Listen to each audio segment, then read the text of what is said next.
कविता संग्रह जिसको समर्पित किया है उसके लिए जिसे मालूम है ये उसी के लिए है।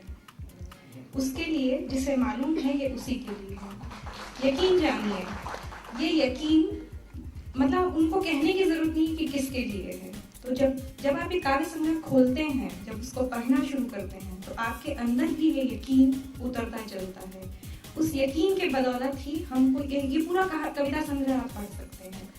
छोटी छोटी कविताएं हैं, गजलें हैं, संविधान पर हैं, कानून पर हैं, देह पर हैं, भगवान पर हैं।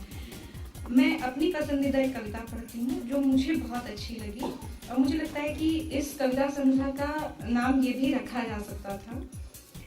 ईश्वर क्या चीज है? ईश्वर वो चीज है जिससे हम कुछ मांगने जाते हैं, जिसके सामने हमेशा हम याचना करते हैं, हमारा आंचल हमेशा फैला रहता है।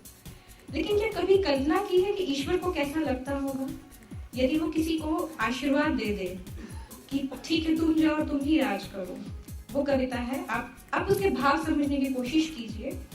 कविता का शीर्षक है ईश्वर की मृत्यु। मनुष्य ने ईश्वर को अपनी समस्या बताई।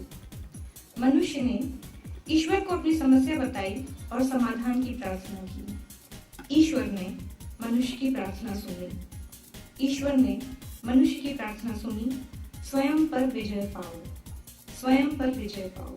आप गौर कीजिएगा, ईश्वर ने कहा यही सारी समस्याओं का उत्तर है। ईश्वर ने कहा यही सारी समस्याओं का उत्तर है। ये सब कृतज्ञ मनुष्य की समझ में नहीं आया। स्वयं को जीतने के लिए उसने मंदिर बनाया। यह सब कृतज्ञ मनुष्य की समझ में नहीं आया। स्वयं को जीतने के लिए उसने मंदिर बनाया। नतमस्तक होकर मंदिर में पुष्प चढ़ाए, कृतज्ञता में श्रद्धावश कुछ शब्द बुदबुदाए। यही सब करने मनुष्य के समूह पर समूह आए। उसी दिन ईश्वर की मृत्यु हो गई, घोषणा अभी बाकी है।